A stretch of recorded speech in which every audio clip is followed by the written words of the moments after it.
Welcome to the Season 1 finale of the Theology of the Buddy podcast, Episode 23. On this episode, Chris is joined by Catholic priest and military chaplain Father Josh Stevens to discuss spiritual warfare and his experience of working in the U.S. Air National Guard. Pull up a chair and join us at the table. Let's go. Welcome to the Theology of the Buddy podcast, Father Josh. Thanks for joining me. Hi, how are you? Good, how are you? I'm doing pretty well. Thanks for having me. Oh, man, we're so glad you're here, man. So we wanted to start off the podcast by, I guess, firstly introducing you, getting to know you a little bit. But, you know, maybe we'll start by saying you and I have a long history, 19 years of yes, we do. Friendship. Which makes me feel incredibly old. But which it should. Yeah. You are incredibly old. Yeah, I am. It sucks. It sucks.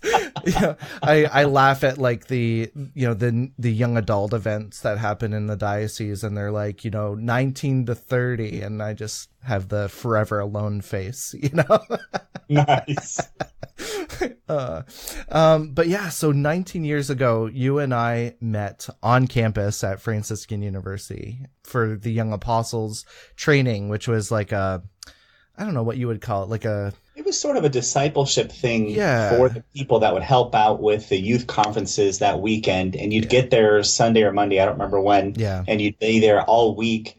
And there'd be college students who would mentor you, and I guess other staff. I think it was mostly current college students. Yeah, mostly. And then they would get you ready for the weekend, and then you'd get everybody all worked up on the weekend and lead them around and help out and this and that and do some skits. And Yeah. I thought it was a wonderful experience, and Yeah. it was huge for my conversion. It was, a big conversion event for me. For me too. I kind of had my major conversion before that, but I would say that those, because we actually randomly ended up on the same week 2 years in a row, which is kind of crazy to think about.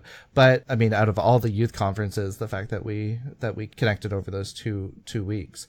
But yeah, like for me, the main takeaway I think that I learned from that week on Young Apostles was it really inspired in me a love for prayer that I hadn't really had as much before. Like I remember being handed a booklet that was written by Bob Rice on prayer, and it was just kind of like a prayer primer kind of thing. And man, like I took that home and I devoured it. And it started a daily prayer life that I didn't have before. So, I mean, it was a great formation, I think, especially for teenagers. I don't know what it's like now, but I mean, back then, I got a lot out of that. Yeah, it's amazing. I the same way I got a ton out of it as well. It was just a few days, and I think the young people, the other young people started coming on Friday for the retreat or something. But just that Monday to Friday or whatever it was huge. And I had two people from my parish there with me, one of whom occasionally listens to your podcast, and he's the worst. Yes. Hi, Mike. And for me, it was the Fraternity, and you're with these college students who are amazing and funny and Catholic and down to earth and normal people who are living their faith in such a demonstrable way and setting such a great example for us. And then for me, at least, to go back to my parish and have two other people that I could live my faith with and see at youth group and things like that, and just to support with all that. Then for some reason, all the prior conferences hadn't done the trick really for whatever reason. Right. And going back with them to the parish, I was like, all right, I guess I can really try this thing. Yeah. And then kickstart my senior year in high school. Yeah. That must have been such a cool experience. For me, I was kind of a lone ranger for a long time, and that's part of the reason why I loved going back year after year to Young Apostles, was because I was able to get that fellowship that I didn't have in the parish. But before we jump too far ahead here, wanted our listeners to kind of get to know you a little bit. So can you kind of dive into a little bit of your history, like where you're from and where you went to seminary and whatnot? Sure. I was born and raised in Malta by the Illuminati, and I'm secretly Pope Francis. No, I was raised sort of in the Mid-Atlantic area, which for non-Canadians is around Virginia, West Virginia, that sort of area. I was born south of there, but mostly I was raised in that area, and grew up for the longest time going to church here in West Virginia, and that's where I'm a priest. Very much loving life. Been a priest 10 years next month. So great. But I went to a secular private school, and then had my conversion experience on Young Apostle, same as you. And I said, all right, I guess I can try out this Catholic thing. And while I'm at it, I guess I'll try out this priesthood thing. And I went to Steubenville, and I did their discernment program there. It's called Priestly Discernment Program now, I think. I can't remember. And had a wonderful experience. It was the pre-theologate back then, right? That's what it was called. Right. It was a pre-theologate program when I was there. Right.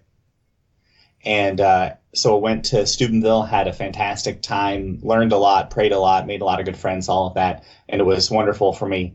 And then I went to seminary at the North American College. But before I went to seminary, I did a year on NET, the NET National Evangelization Teams. There we go. Got it right. And I just spent a year doing retreats for Catholic young people, and the people on my team were amazing, and the people on my year were amazing, and the staff were amazing, all great Catholic people wanting to lead young people to Christ. And it was a hilarious transition from that, where you're like going to every, event, you're shaking everybody's hands, you're getting to know people, you're enthusiastic, all this sort of stuff. And then I show up at my seminary, and my seminary is kind of formal.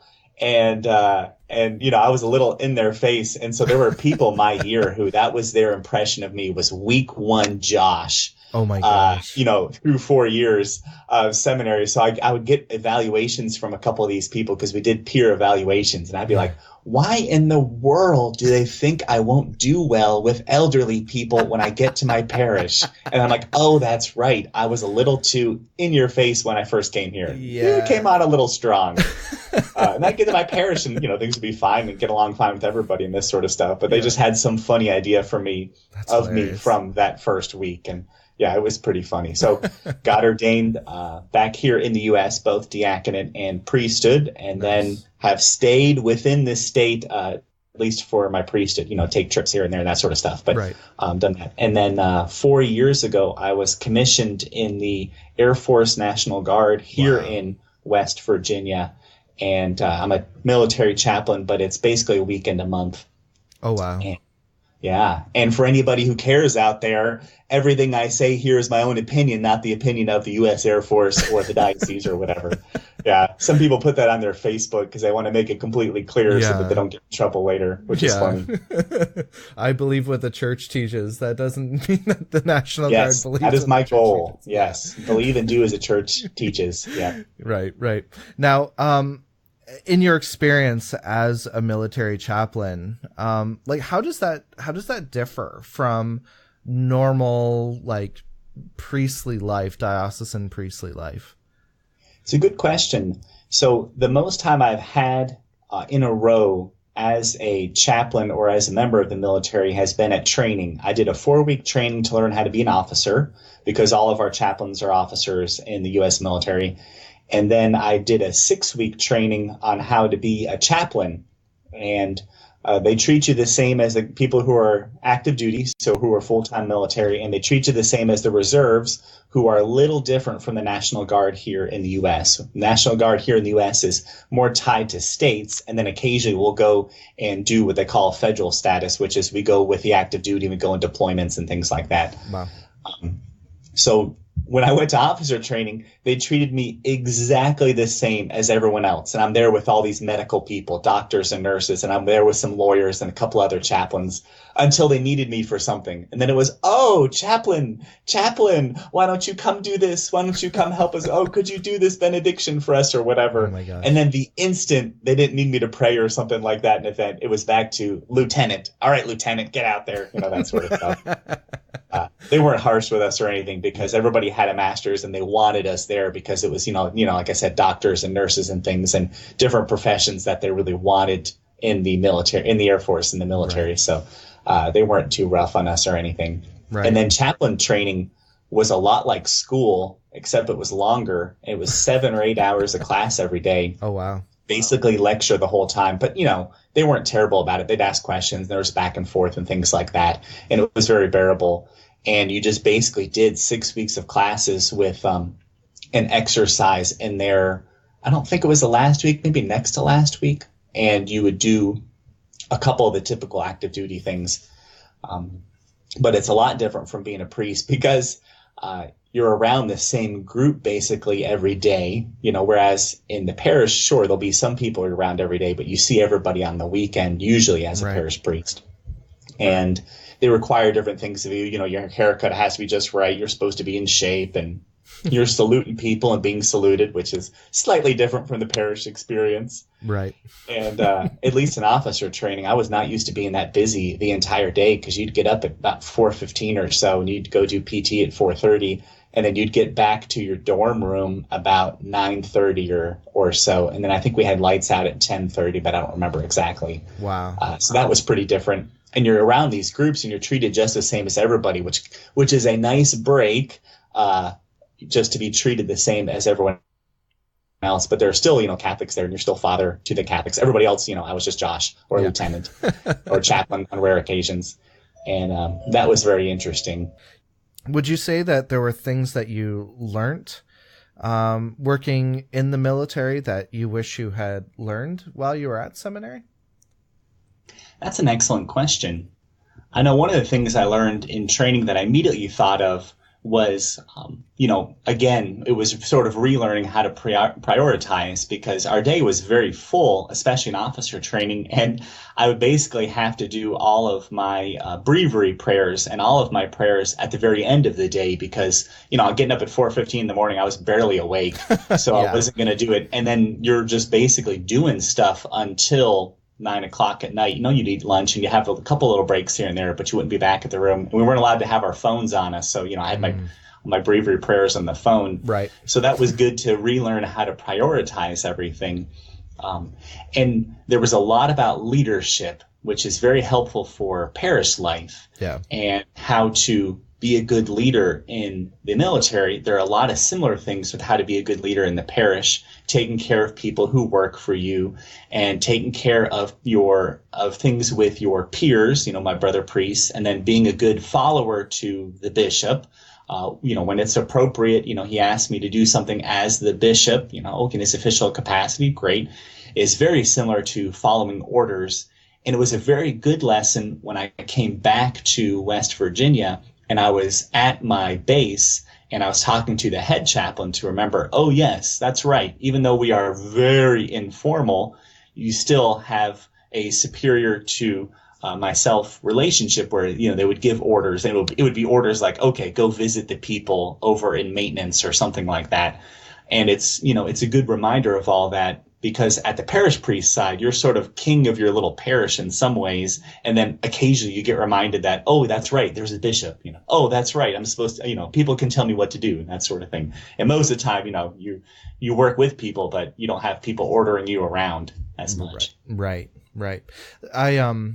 I heard recently, I don't remember where it was some talk I was listening to where they were saying that like in Catholicism, we share kind of an understanding with what they do in the military, where you always salute the office. You don't necessarily salute the man. So whether, like when it comes to, say you have a bishop that you disagree with or whatnot, you still respect the office of that bishop. Even if he's not that great of a character, you still recognize, like he has been chosen by Christ. And Absolutely. So, yeah. And the military is like that too. Like you salute your superiors or whatnot, even if you don't Absolutely. like them. Yes. And it's definitely a good analogy. Whoever said that, that's great. It's a very good analogy because there'll be people you don't know. If it's a big active duty base, 1,000 people, I don't know how many 1,000 people could be there, and you see somebody, absolutely, you salute the rank, and they could be the biggest jerk or the greatest person, and you might never know in your lifetime. And people be saluting you, which is hilarious as a priest. And yeah, so you have all those things going on. And the same with bishops, yes, have what they, in the military, they call it customs and courtesies. And I find it very helpful. Yeah. So with bishops, yes, your excellency, you know, if they're a cardinal, yes, your eminence, and you be courteous with them. And that was one thing I really liked about being over in Rome for seminary, was there were bishops coming through all the time. And we even had a couple cardinals here and there. Cardinal Aveda was there my first or second year. He was staying with us before they made him cardinal and before he was head of the CDF and everything. Oh, wow. And because he's, you know, American, and they were taking care of his apartment, getting it redone before he went in. And yeah, treat him absolutely with respect, the respect due to their office. But, you know, for all these bishops, you know, I don't really care about them. They weren't my bishop. They weren't going to do anything for me or to me or any of this sort of stuff. So I didn't fawn over them or anything. And It wasn't a big deal to meet one, because we met bishops all the time. You know, You'd be nice to them and you'd be courteous, but you wouldn't go out of your way for any of these sort of things for them, because that was for their seminarians to do, because they'd be visiting with their seminarians. And when our bishop would come to town, okay, you know, you have a big group and you go out to eat or something like that. And, you might have your annual meetings with them, these sort of things. He might bring the vocations director with him, and you have meetings with him and these sort of things. And he's a big deal. And, you know, you make sure you prioritize him during the week or two that he's there, usually a week at a time for our bishop. But other random bishops, no, you know, I'll be nice to him. I'll see him around. I'll say hello, that sort of thing. But, you know, it's similar to your own officers. Yes, you'd be nice to any officer or any enlisted person on base, but the ones that you know the best, those are the ones that you prioritize and you do the most with, and are, you know, the most important in a day-to-day sort of way. And then randomly, occasionally, you know, maybe the commanding officer of the whole base, you'll see him and do stuff with him. And yeah, he's pretty important. But, you know, as priests and chaplains, we're also sort of weird, almost ambassadors to the military. It's a very interesting relationship, because we're all sponsored by different churches, denominations, religions, because there's Muslims and Muslim and Jewish chaplains, as well as I think there's a Hindu one in the Air Force. There's a couple different religions there. And so at any time, our sponsoring church or religious group can revoke that sponsorship, and then you're out of the military. So like, if the Archdiocese of the military, who sponsors all the Catholic priests, all of a sudden pulled it, or my own bishop here pulled my endorsement, then I'd be out of the military in a heartbeat. Wow. And also, in a way, the commanding officers and other officers and all these people, some of whom are technically my superior, can come to me or come to the other chaplains, and it'll be a chaplain to person relationship rather than just superior to person that they command. Right. Which is really neat for us, because there's a lot of times where those at the highest level don't have people they can talk to, don't have people they can get counseling from, or it's very difficult for them to find those sort of people. And it's great for us to be there, especially for the officers, while at the same time being there for the hordes of the unwashed, also known as the enlisted people, for all those who are military folks who like to listen to your podcast. So it's a really interesting dynamic, and we don't usually command anybody, even though we're officers, whereas all the other officers outside of medical and lawyers, because we're sort of our own non-combatant type group, they usually are ordering people around and this and that, and direct superiors of all these enlisted and this and that. So it's a different dynamic as well with everybody, and it's very interesting. And it's definitely the best job in the military. That's just like being a priest is absolutely the best vocation. And anybody who's not a priest is a fool, right? Yeah. I can attest to that. I'm totally married, and I can totally attest to that. No, but I had a question. So when you go in, you said you become a director? Is that what you said? Not director. What was the word? Like, what's your rank when you become? Oh, lieutenant. Lieutenant. Okay. Can you rise in rank? Oh, beyond? Absolutely. I'm a captain right now. Oh, are you? Okay. And like, how high up can you technically go as a chaplain? I think the head of the chaplains for the Air Force, who has been a Catholic in the past, I think, but right now isn't, is a general, and he's a 1 or 2 star general, I think. Oh, wow. I don't know if there's a head of chaplains for all the branches of the military. I don't think so. I think there's a head of chaplains within each branch of the military, and I think they're usually a 1 or 2 star general. And for a long time, there weren't very many Catholic ones, because there was discrimination for a while Oh, wow. from the Protestants, from some Protestants towards some of these Catholic chaplains. And then also more recently, the discrimination is gone, but a lot of times as Catholic priests don't have the time to go to all the extra trainings and things and do a lot of the extras because we're taking care of a parish on base. Right. Or, like me, where I'm a full-time pastor and I have more than one parish.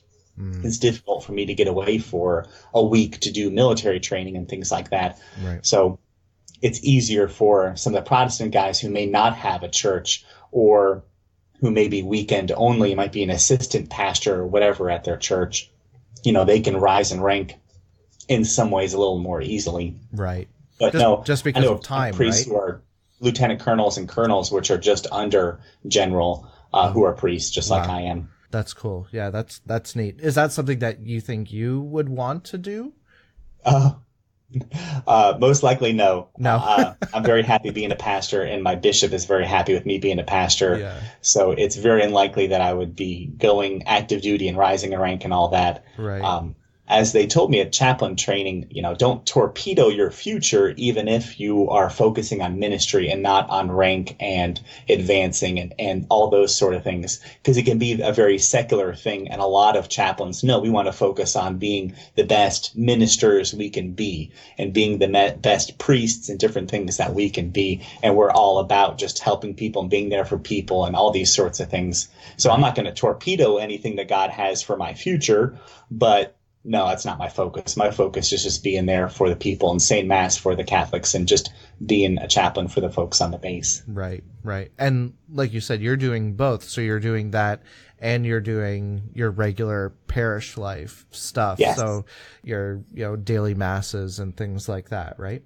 Correct. It's basically one weekend a month, and they let me come in early so I don't miss my weekend masses. Oh, nice. So I arranged my day off and a couple things like that so that I wouldn't miss time in the parish and it wouldn't affect my parish life, because being a parish priest, it comes first, because that's what I am first of all, and that's what God has called me to first of all. And then this is just a great addition to that ministry that God has called me to. Right. And it's a beautiful thing. And I love being with the military folks, and it's very different while they're still just people. They have problems just like everybody else, and they have joys and difficulties and everything like everyone else. Right.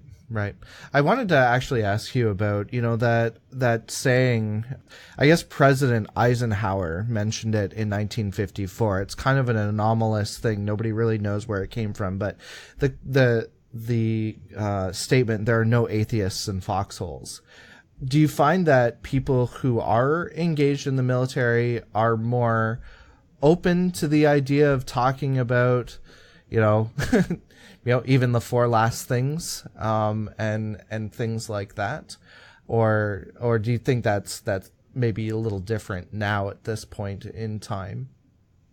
There was a chaplain recently who wrote a book on that line about no atheists in foxholes. I think it was more true in the past.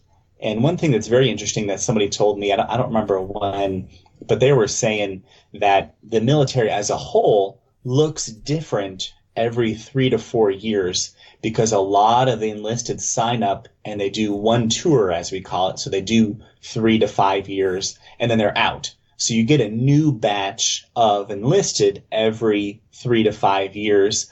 And, currently that is why a lot of the time in the military, people couldn't care less about things like race and gender and sexual orientation, stuff like that, because while there are some sticklers and there are some very conservative people, there are also very progressive people. And also a lot of the young people, they've just grown up not caring about any of that sort of thing.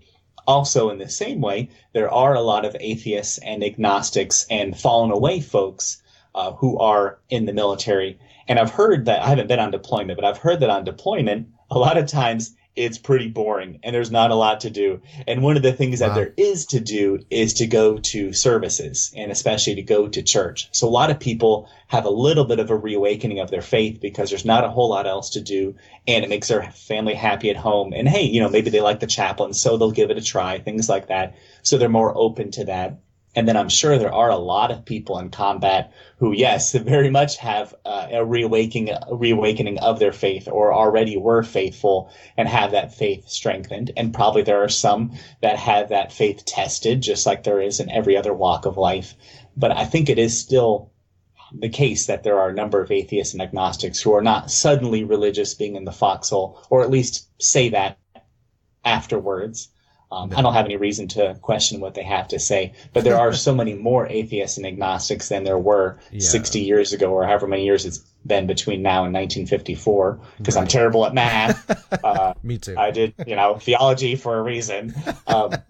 No, there are still people who would not say that they became religious because they were getting shot at or anything like that. But there still are a lot of people that come to faith, and there are a lot of people that convert to Catholicism within the military. Okay. And then for us chaplains, we're meant to minister to everyone, whether they're Catholic or Christian, non-Catholic Christian, or non-Christian, or not religious in the slightest. Right. So we don't proselytize, we don't push anything. And if someone comes to me and wants to talk about Catholic things, great. I'm very happy to talk about Catholic things. And if it comes up in conversation, or I'll make a self-deprecating joke about myself to let them know that I'm the priest on base, things like that. Yeah. And, sometimes we talk about, my wife is Catholic, or, my cousin married a Catholic, or things like that. Yeah. You can get it to come up naturally. And as you've been on net ministries yourself, there are ways to work things in the conversation, or to sort of have the conversation go places, things like that. Right. But no, there are going to be people who aren't interested in talking to you for whatever reason. Sometimes it's because they're actually doing a job and you're interrupting them, and you have to recognize that. And that's part of being a chaplain as well. So, no, I don't think there's a magic wand anybody waves and all of a sudden everybody is immediately Christian and religious. But I think a number of people do come back to their faith and do become more active in it. And I want to say that the general proportion, at least here in West Virginia, but also other places, there are more people openly active in their faith on a lot of bases, because you do a lot of stuff as a community, and the church is still a big part of a lot of communities on bases. And I think the military draws from, it's going to be a little bit more religious crowd, especially being here in the U.S., a little more Christian and Catholic crowd than usual. Like There's a number of homeschoolers in the military, for instance. Oh, wow. And they get a few vocations here and there in the military, who go on, who want to be active duty priests and things like that. Oh, I'm not sure how many go on to be religious, but there's probably some. And I don't know if there's any third order types, but there is a very interesting side of things in the military, and people love having their priest on base when they're deployed overseas or they're stationed overseas, or these sort of things. And so there's a lot of dynamics to all that. For sure. So you would say it is possible to remain solid in your faith when entering the military. You don't forfeit your faith by joining the military and whatnot. You'll still have access to things like the sacraments and whatnot, potentially, right? Certainly, it's not guaranteed access, because sometimes you'll be somewhere, like if you're in a forward operating base in Afghanistan or something like that, the priest might come by once a month or once every couple months, just because he's covering all kinds of places, but they're not going to hold you back from it. If there's an operation and like a mission, and it has to go on Sunday morning, and that's when the mass is, and you're a part of your group, and the group will do poorly if you're not there, then they'll have to go on the mission. And if the priest, if he's smart, will say, well, yeah, this is what you're here to do. Go on the mission. I'll give you a dispensation for this time. Then you go on the mission with your conscience clear. Right. Most of the time, though, most of the people in the military are not going out on combat operations or even being on the front lines. We're mostly supporting those sort of people, or like in the Air Force, supporting the flyers that, take the cargo places, or fly bombing missions, or fly reconnaissance, or different things like that. So you're usually free on the weekend on active duty, or have the ability to go to Mass on Sunday. Even when their whole schedule is completely packed, they still leave time so that you can go do Mass and things Sunday morning. And if you're Jewish, they'll as much as they're able to, let you go Friday night to, Shabbat, different services and things with the Muslims as well. So they're, as much as they can be, they let people practice their faith. And if it interferes, like if you're, I think it's Jehovah's Witnesses who are conscientious objectors, they'll be like, well, we support the mission, and the mission sometimes is dropping warheads on foreheads. So if you can't support that, then don't join up, you know. But as much as they can, they accommodate people. And part of what we are as chaplains is to help people be accommodated. Like I helped somebody by getting them in touch with the right person who wanted to be kosher, who keeps kosher, and how to be kosher while they're at training. So I made a couple calls because I happened to know a chaplain in the right area, and that chaplain took care of everything. I was just kind of getting people in touch with each other. And so that's part of what we do as well, is to help people to practice their faith as much as we're able to accommodate. Right. Cool. So within your own military training, did you see any like correlations between your military training and the spiritual life that kind of stuck out to you? There were a lot of correlations between seminary and military training. And they told us in seminary that basically the military academies stole a lot of what they do from seminaries. Because you think about it, high school, college, and then major seminary, you keep people for years and you have a very regimented schedule and this and that. And you have people doing physically active things and prayer things, and then they're studying and all this sort of stuff. And they do the same thing at military academies, although, they don't force them to do spiritual things, but they want to have a balance. And apparently there are similarities between cadets and seminarians and things like that, which is, I found very interesting. That is interesting. And a priest was telling me about one time. But as for the spiritual life, I mean, you have to make a priority of it, obviously. And it does teach you what is most important to you, and does teach you to focus on what is essential.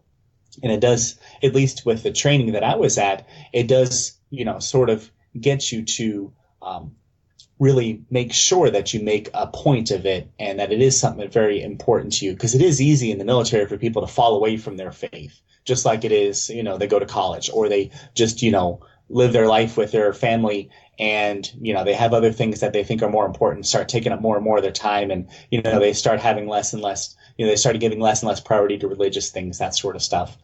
In chaplain training, we had services every morning by a different person in the class, just to show everybody that they're able to do some kind of services. So the Muslim guy did some prayers in Arabic. The Orthodox Jewish guys, I think he did some prayers in Hebrew. We had a number of us priests, so most of us did Mass, just so people know what it would look like. The Greek Orthodox guy did some prayers. I don't know if it was an atheist or what, but that was so neat because you're supporting, your brother priests and different people like that. And you're seeing how people approach things differently. And you're saying, okay, I'm making a point of being there for this person to support them and have that fraternity with them. And then, as when we have this sort of fraternity, it helps our spiritual life. And when we have other things arranged in our life, like we're being physically active a little bit, we are studying, and we have all these things in balance, it helps our spiritual life so much. Because, when one part is out of whack, it wants to make all the rest of your life go out of whack as well. Right. And, make, things differently, make it difficult to pray and that sort of thing, and just make everything more difficult. Right.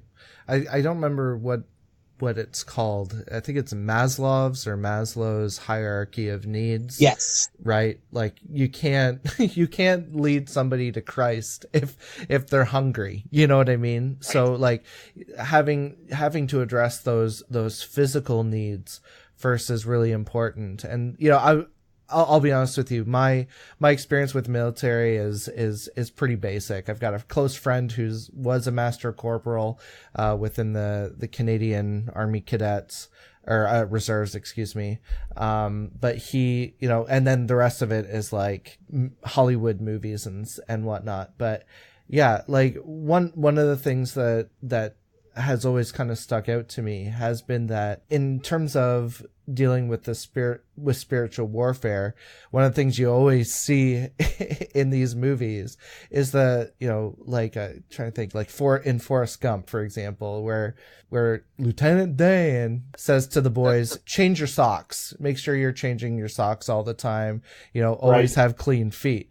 There is that need for us to always be properly caring for ourselves on a basic level, because if we don't do that, our prayer life, our spiritual life, we're corporal, we're spirit, soul, or spirit and body composites, like we're embodied souls. So we we have to take care of those needs in order to do yeah, I don't know, like, if you understand what I'm saying, but yeah, like, do you have any thoughts on that? And being regimented helps so much for so many people. Having that daily prayer life and doing things as much as you're able to, you know, throughout the day, and the same sort of schedule, and having all that as a solid base and foundation.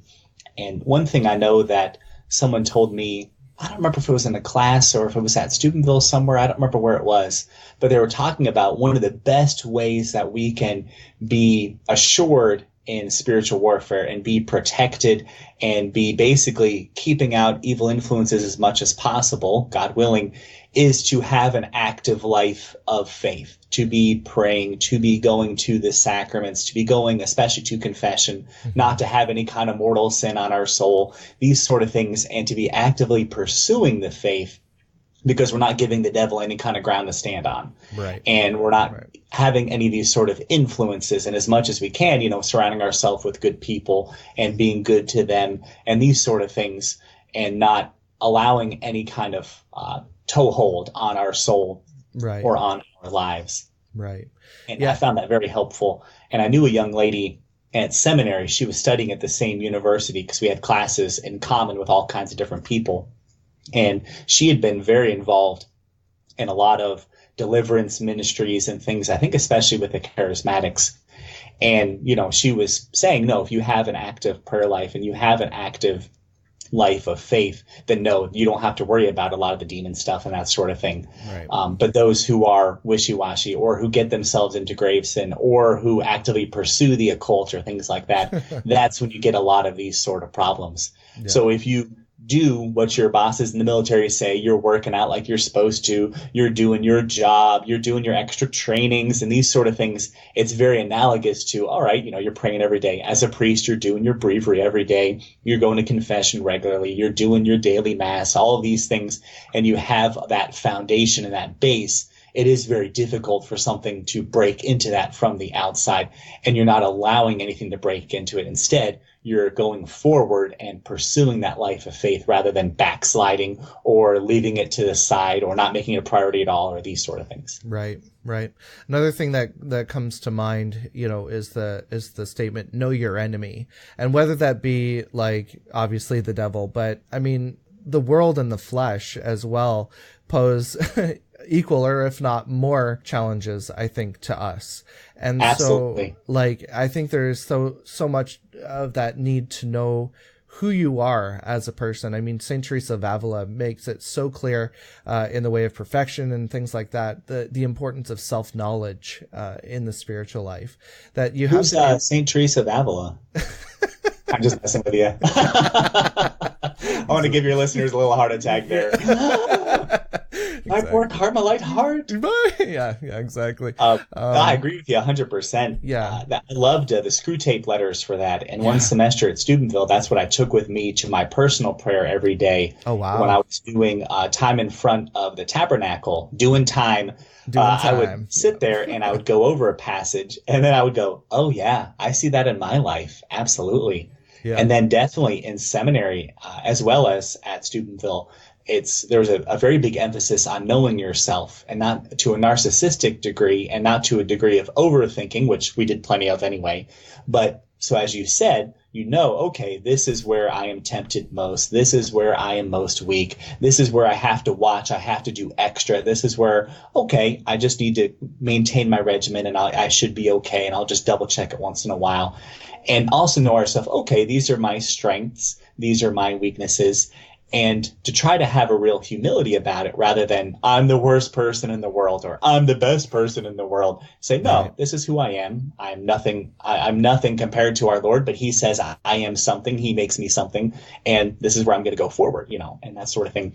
And when we know ourselves, yes, I've told a lot of people in confession, you know, great. It's great that you know yourself so well, because they know their a lot of their faults and their sins and where they're weak. And then, knowing that where the problem is, that's an excellent way to go forward and grow in the spiritual life and to realize where they need to do some more work and where, okay, they can do really well. And all right, they love the early church fathers. Great. Read more of the early church fathers. Be inspired. They love the Carmelites. Great. Read some more of the Carmelites, these sort of things. Carmelites always just my Dominican teachers say no. And the Jesuits I had for a year say hard pass. Hard pass. They say, what are Carmelites? Yes. So What's the breviary again? What's prayer? No, I had great Jesuits. I cannot complain. I had two at my seminary who were spiritual directors who were beyond fantastic. And they were in their 70s or so when I was there. And then there were some amazing Jesuits that were there at the university I attended my fourth year, because I did a 3-year degree and then started working on another degree before I came back to the U.S. So there are some fantastic ones out there in addition to some remarkably mediocre ones. Exactly. That's a very charitable way of putting it. Yeah, you were mentioning the Screwtape Letters by C.S. Lewis. There's also a fantastic book, I don't know if you've heard of it, by Peter Kreeft.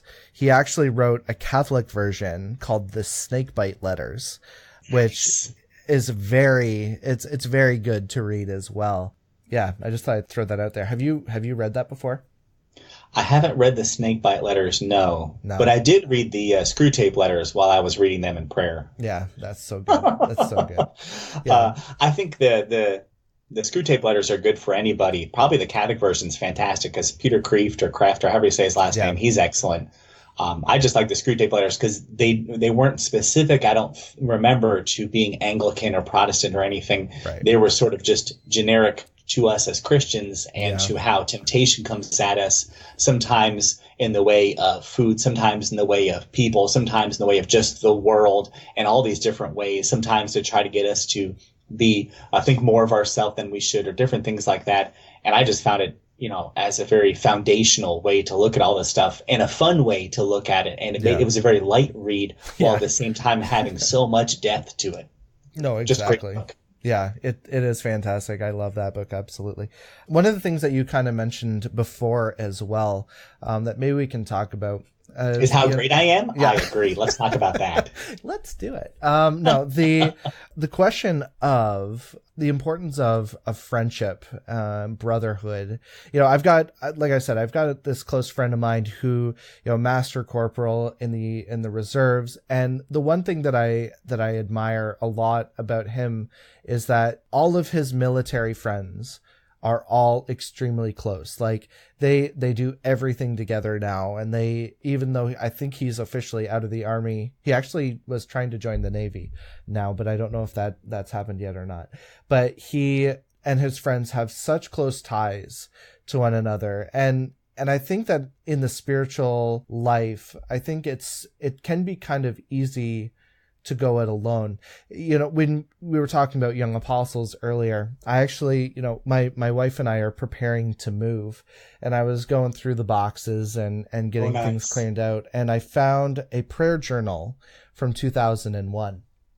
And I thought, hey, why don't I read through it? So I was looking through it, and, one of the big threads was, begging God, like, help me to find someone in my area who's Catholic, just anybody. I'd take anybody, and I think whether it's self-imposed or not, going through the spiritual life alone can be really difficult because you don't necessarily have that guy watching your back, essentially. Absolutely. And so having somebody who not just on a basic level holds you accountable, but who actually knows you, who knows, like that you can share those weaknesses with, and you can say, hey, like, this is where I've struggled in the past. They can be able to say, hey, are you still struggling with that? Like, I see you spending a lot of time on the internet. Everything going okay? Yeah, I don't know. Like, that's something that I respect about the military is that,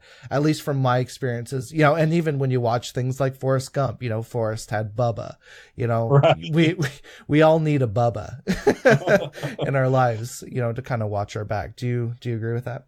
Oh, absolutely agree. 100%. They made it clear to us, especially in seminary, but as well at Franciscan University there at Steubenville, about the importance of fraternity. And I would agree 100%. You're not only surrounding yourself with the people who lift you up and make you want to be a better Catholic, and then you do the same for them in turn, but also, like you said, people who know you and who can call you out on your nonsense, and who can have fraternal correction, and also people, yes, who will lead you forward, and you can lean on them and they can lean on you, and these sort of things. It's especially important as a priest because it can be a very isolating experience, similar to what you're talking about.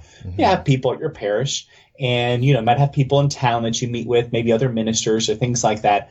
But it's not quite the same as when you get to meet with your brother priests who understand, oh yeah, hey, I'm a priest in the parish. I know what you're going through, even if I don't know everything about your assignment or everything you're going through. But they can be there for you. And then to have the close friends who are priests, who you've known for years and years, yes, that can really build into a great friendship to really help you through difficult times. And you can be honest with them. And it's not like we're lying to parishioners, but a lot of times parishioners don't need to hear about all of our difficulties and things going on. They don't need to hear about our struggles and such. And, I'm honest with my parishioners that I'm not perfect in the slightest. And, I'm not amazing at everything or that sort of stuff. But it doesn't mean you need to be going, oh, and by the way, these are the sins I struggle with. Or anything like that. There's things people need to hear, things people don't need to hear. But, with the fraternity and things, yes, I think for many, time in the military can help with that sort of thing. And yes, there can be, special bonds that grow as, grow with friends and things like that.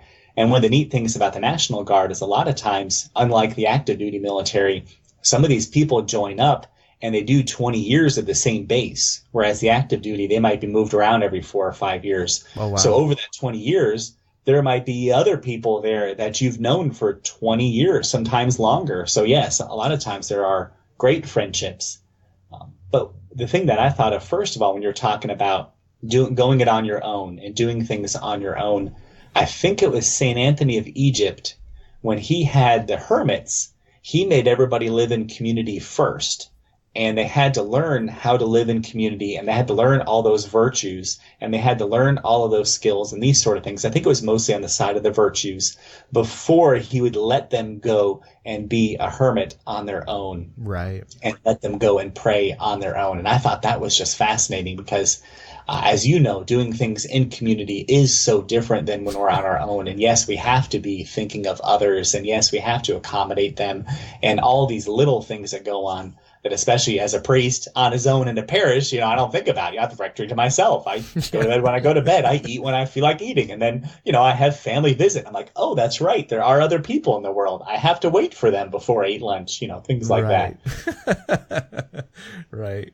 I think hearkening back to, I think both of us probably had a similar experience on net too, where I think net is a huge shell shock when you're suddenly going from, being your own guy to suddenly being on a team stuck in a van for 12 hours, yes. Yeah, you can't get away with wanting to do your own thing very well. Yes. Yes. Maybe your day off. That's about it. Yeah. The fraternity on net, I think was one of the greatest things, spiritual life, prayer life, absolutely. Growing in your faith, growing in understanding, absolutely. And I think for a lot of people there, it's even more than it was for me, because I went into it from Steubenville with a degree in philosophy and basically a degree in theology. So I knew a lot of the stuff they were teaching, at least on the purely teaching the faith side. Right. But learning fraternity was huge for me there, because I made friends for life who I still speak to on occasion and still do things with. And, I've gone to a couple of their weddings and that sort of stuff. And you absolutely cannot make it through the whole year without really growing, especially with your brothers, if you're one of the guys, or with your sisters, if you're one of the gals. And you learn, yes, there are things that you share with the women on your team as one of the men. And there are things you don't share, some of your struggles and things. Yep. Some of the men in my team, we would, they talk about, attractions they had and this sort of stuff, or problems they had with maybe a girlfriend back home or these sort of things. And that was not stuff that you shared with the sisters on the team, even though you would share very personal things like your faith life until that point, or, your history, or, maybe, maybe someone on the team had experienced some very deep difficulties, and, maybe they experienced some difficulties with family or different things like that. Yeah. Yes, you would absolutely share and grow in that way and call them your brothers and sisters. But there were things that were just for your brothers, or things that were just for the sisters. Yeah. And I found that extremely helpful, because it's something that society doesn't teach as much. And a lot of times, especially as we're fed by Hollywood or by other people, everybody is the same, everybody's equal, share everything with everybody. No, we're meant as men to have male friends if we're able to.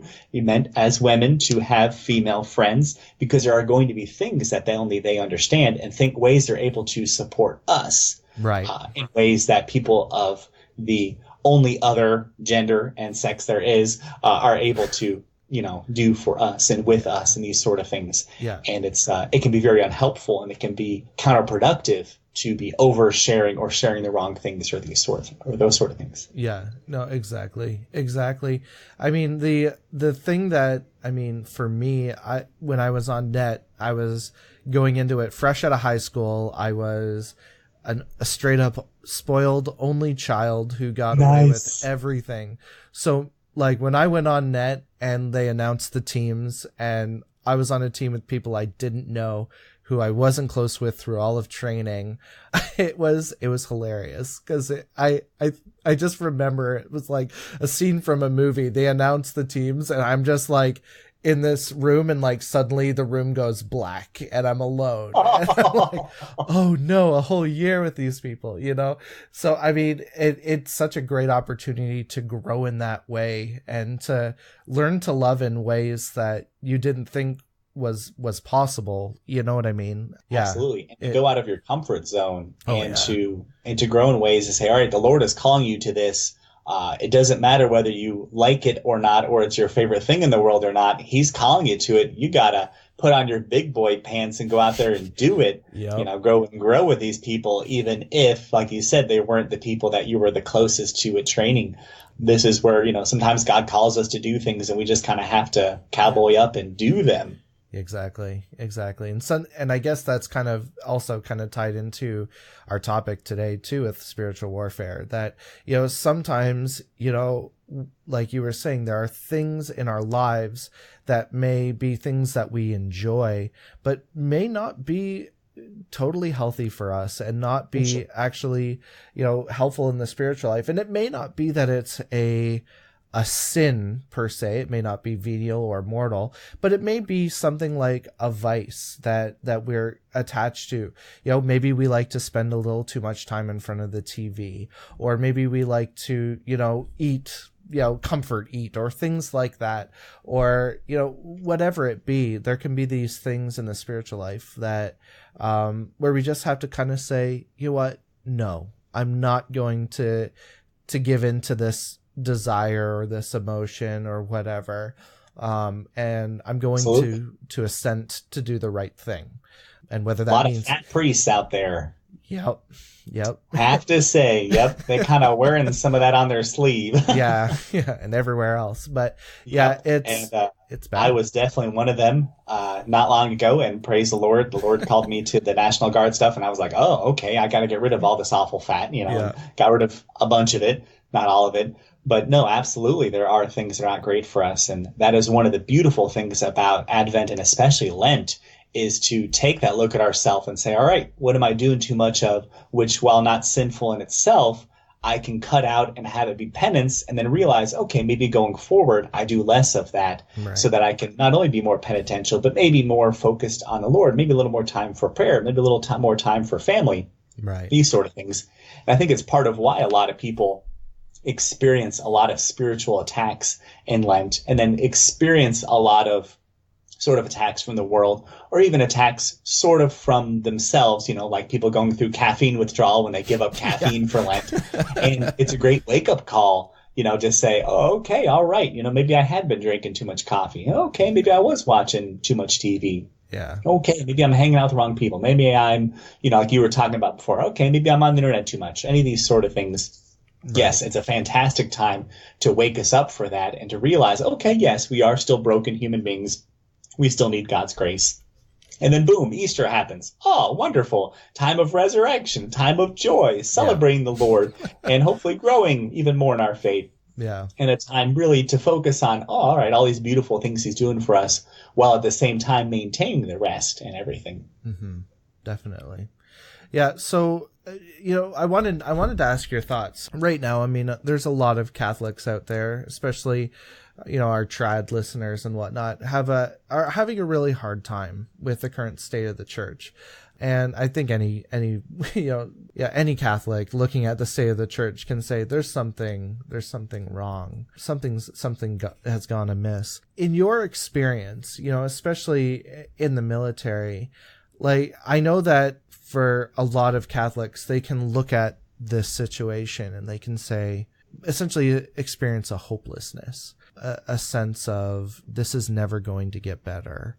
But I mean, again, like I said, from my very limited experience, there's always that idea of like, you have to keep focused on the mission. You have to keep focused on and remain in line with what your superiors are wanting you to do, despite what is happening with everybody else. It's important for you to, remain on mission. Yeah. What would you say to a Catholic who may be struggling and finding that the current state of the church is really weighing heavy on them, and especially even in their prayer lives and whatnot?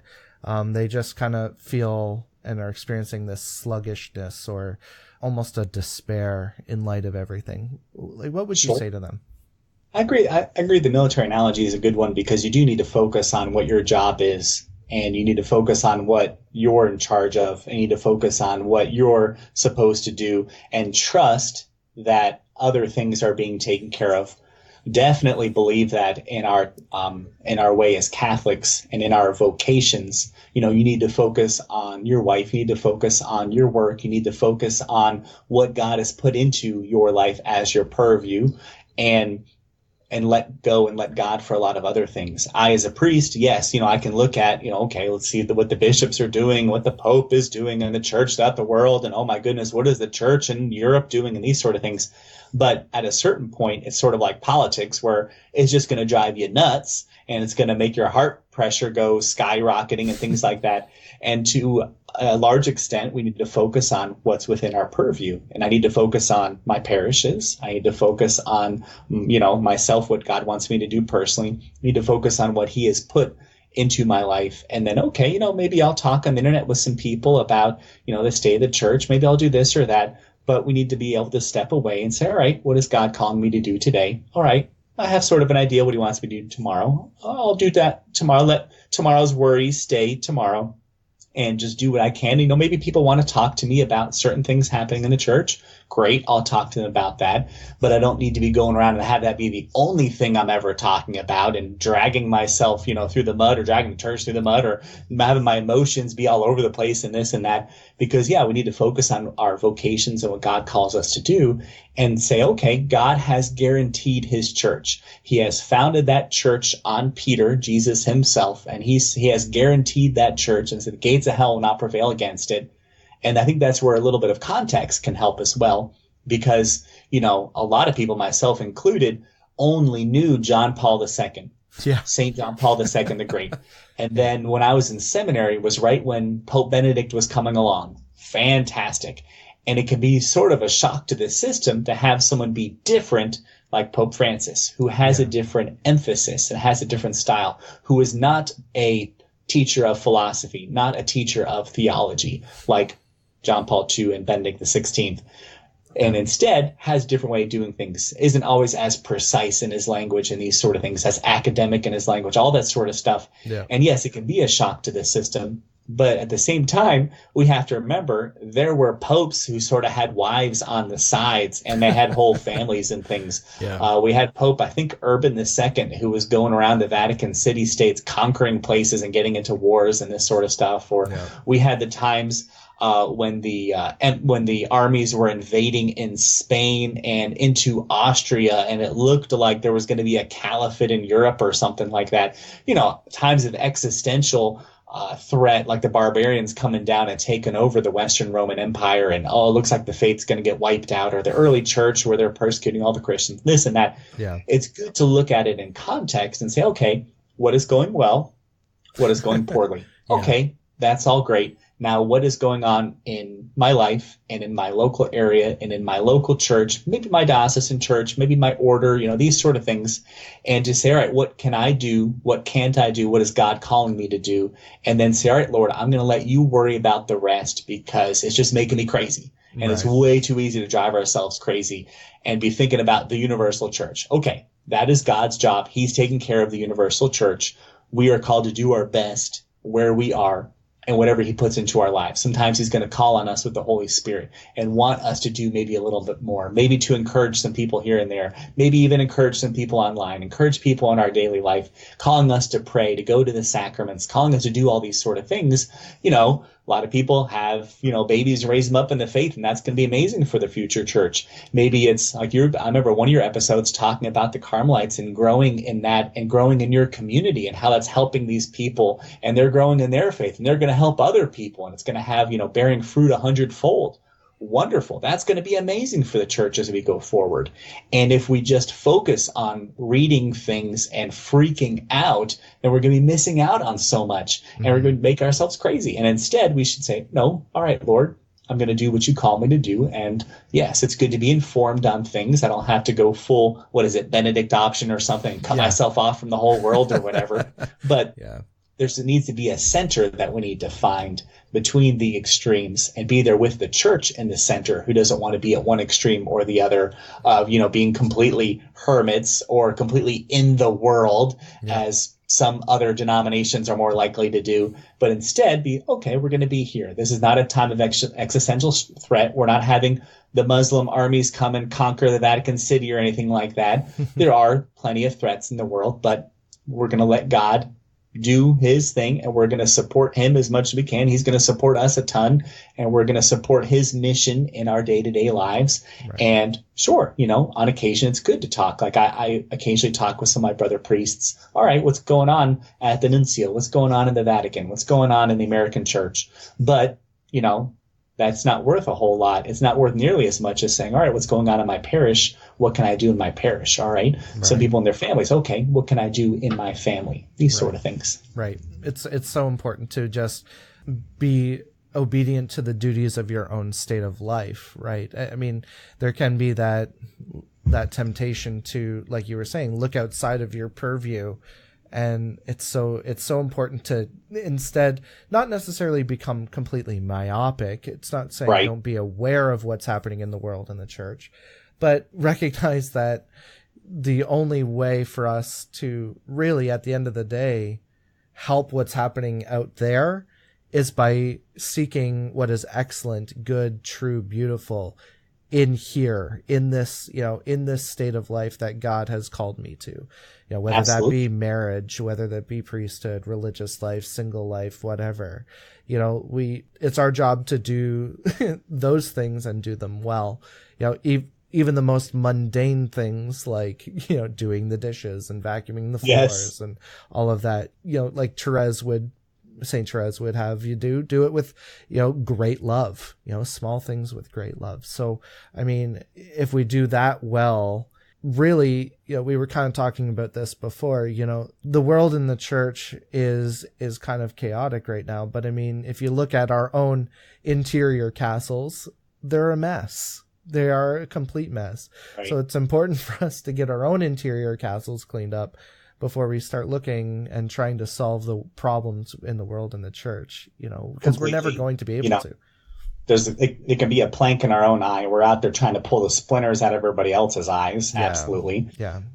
I've heard of some folks who are the biggest Catholics in the world online, and then they're skipping Sunday Mass in their personal life. You can try to be some crusader online and, be stand up for the faith and we're teaching the faith and all these sort of things. And like you said, your personal life be a complete mess. Well, Who is that helping? You need to to a certain extent, focus on yourself, and say, okay, all right, Lord, what are you calling me to do? How can I pray more? And those prayers are of such great value. Okay, maybe my priest isn't doing everything how I want him to. How can I pray for him and support him? And then if it comes up, maybe say, all right, Father, why are you doing such and such? These sort of things. Right. And, maybe I want to help some people online. Maybe I want to help some distant family, these sort of things. But yeah, we have to start with ourselves and how God can change us and how we can go and do things according to his will. And then, all right, okay, we'll take care of the other people that he puts into our life and then go from there rather than, trying to do everything or being our idea of what it means to be a Catholic rather than God's idea of what it means to be a Catholic. And, right. blah, blah, blah about the Pope and this and that, and these sort of things. And in our own personal life, we haven't been in confession in 3 years. That is not, what he's calling us to do. Exactly. And we're just kind of preaching to the choir sometimes and that sort of thing. And instead, we should be, all right, go start with ourselves first and start with our vocation, start with the people involved with that and, go from there. True. Awesome. Well, that basically brings us to the end of our time today. Father Josh, thanks so much for hanging out, man. It's been so good. You're welcome, Mr. Chris. Hey, I just wanted to point out as a little bonus tidbit. So I get razzed on in the podcast all the time by Aaron and whatnot because How horrible. I you know. Tell them they're the worst people. I know. But I get razzed on because of my choice of music. I want to point out that you were in part, your involvement in that is very key. I recall in 2000, you and I were sitting in, what was it? Not Bonaventure, but the other one. And we were just hanging out and we were talking about Christian music. And you said, oh, dude, there's this Christian punk band that I'm into from back home. And you showed me a Christian punk CD. And it led me down the dark and stormy path. And yeah, so just want to say thanks for doing that. You're welcome. I don't listen to them as much, but there's a couple that I'll listen to here and there. And I haven't found much Catholic punk. There's still, or metal or whatever, but there's still some Christian stuff out there. And I'm still entertained by it. And I went to so many concerts, especially my senior year after my conversion, because there were people, the Rock for Life people. There was one gal who knew all the Christian bands that were coming to the area. And it was so much fun. And got such a kick out of it, just being there with all the people and everything. And sometimes they'd have it in a church. They'd be like a Baptist church, and they'd be in the church, and they'd have a concert. Hilarious. Yeah, it was good times. I remember, especially in high school, like those church concerts where like 1,000-foot crutch and people are like jumping on the pews and breaking them, and I felt so bad for them, but at the same time they were some of the best times, but oh man, yeah. So yeah, I just want to say thanks for doing that. You're welcome. Amazing. So again, thanks so much for joining me on the podcast today. God bless you. Yeah, thank you. All right, take care. You too. Thanks so much for listening to today's podcast and for all of the support you've given it over the last 23 episodes. We are so grateful for every download, follow, email, and comment you have shared with us. If you liked today's podcast and would like to hear more from Theology of the Buddy, we'd love to hear from you. Message Theology of the Buddy on Facebook or DM on Instagram by searching at Theology of the Buddy, or email the boys at theologyofthebuddy@gmail.com. And let us know if there is a topic you'd like us to discuss in the next season. If you enjoyed what you heard today, please also consider subscribing to us on iTunes, Spotify, Stitcher, Google Play, or wherever you listen to great podcasts. Also, would you please consider rating and reviewing us on iTunes? We'd so greatly appreciate it, as it helps this podcast to get noticed within iTunes. Keep up to date with us by following us on social media to know what is coming next for the podcast. Until then, stay tratty.